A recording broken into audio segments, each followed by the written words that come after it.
Bismillahirrahmanirrahim. Assalamualaikum warahmatullahi wabarakatuh. Perkenalkan, nama saya Anugrah Mutiara Hikmah.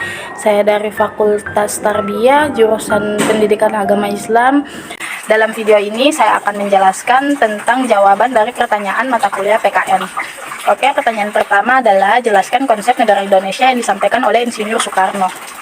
Pertama, saya akan menjelaskan tentang proses bangsa Indonesia menjadi Negara Kesatuan Republik Indonesia atau NKRI.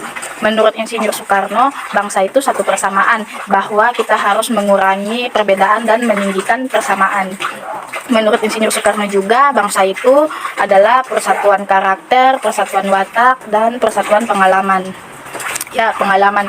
Banyak suku, bangsa, dan bahasa, kemudian karena pengalamannya sama, yaitu berjuang dalam penjajahan yang sama, maka terciptalah semangat kesatuan bersatu.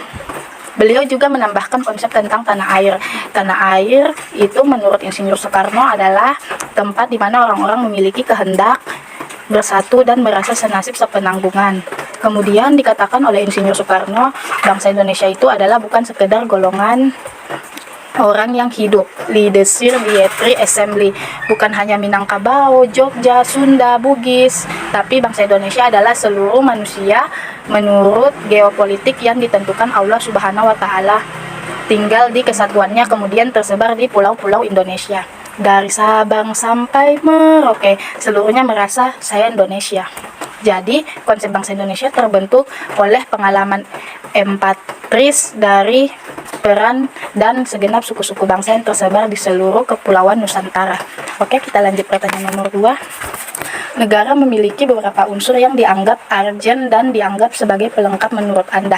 Oke, dari pertanyaannya berarti saya akan menjelaskan tentang apa saja yang saya ketahui. Menjawab sesuai pengetahuan saya. Jadi, suatu negara baru bisa diakui kalau memiliki beberapa unsur-unsur, yaitu rakyat.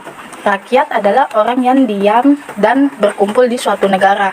Kedua, wilayah. Wilayah yaitu ruang yang tak terpisahkan dari negara, yang terdiri dari dataran, lautan, udara, dan juga wilayah yang diakui berdasarkan kesepakatan dunia. Ketiga, pemerintahan. Jadi, pemerintah harus yang berdaulat.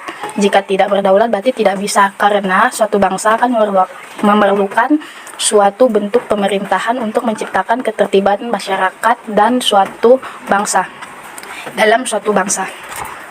Keempat, pengakuan dari negara lain. Menurut saya ini adalah unsur terpenting, karena suatu negara membutuhkan pengakuan negara lain agar bisa mendapatkan haknya di mata internasional. Jenis pengakuannya ada dua, yaitu bukti de facto dan bukti de jure. Bukti de facto adalah kenyataan berdirinya suatu negara. Bukti de jure adalah pengakuan secara tertulis dan resmi menurut hukum internasional. Oke, kita lanjut ke pertanyaan ketiga. Beberapa teori menjelaskan tentang proses terbentuknya negara sesuai dengan video yang dijelaskan. Nah, menurut video yang Bapak share, teori-teori terbentuknya negara dibedakan menjadi 4 bagian. Pertama, tentang riwayat pembentukannya. Kedua, berdasarkan kenyataan. Ketiga, berdasarkan teori terbentuknya. Dan terakhir, teori riwayat pembentukannya. Oke, ada namanya teori hukum alam. Nah, teori ini menyatakan bahwa negara ini terbentuk karena takdir Tuhan. Gitu. Terjadinya suatu negara itu sesuatu yang alamiah, dengan sumber dari manusia sebagai makhluk sosial yang memiliki kecenderungan berkumpul dan saling berhubungan untuk mencapai kebutuhan hidupnya. Tokoh-tokoh teori ini adalah Plato dan Aristoteles. Kemudian ada namanya teori ketuhanan atau teokrasi. Teori ini dipakai untuk membenarkan kekuasaan raja yang mutlak. Berdasarkan teori ini, raja bertahta karena kehendak Tuhan. Pelanggaran atas kekuasaan raja adalah pelanggaran terhadap Tuhan. Penganjur teori ini adalah Augustinus F. Gistal, Thomas Aquinas, Ludwig von Halver, dan V. Hegel. Oke, lanjut. Ada juga namanya teori perjanjian. Menurut teori ini, kehidupan manusia dipisahkan dalam 2 zaman, yaitu zaman sebelum ada negara dan zaman sesudahnya. Zaman sebelum ada negara atau zaman pranegara disebut sebagai keadaan ilmiah. Individu hidup tanpa organisasi, pimpinan, hukum, dan tanpa negara. Maka dibentuklah suatu negara melalui suatu perjanjian, di mana individu-individu merupakan pesertanya. Perjanjian ini disebut perjanjian masyarakat atau kontrak sosial. Pelopor teori ini adalah Plato, Aristoteles, Thomas Hobbes, John Locke, dan Gigi Rousseau. Ada juga teori kekuasaan atau kekuatan. Teori ini menyatakan bahwa negara ini timbul karena orang-orang kuat menaklukkan orang-orang lemah. Maka didirikanlah organisasi bernama negara.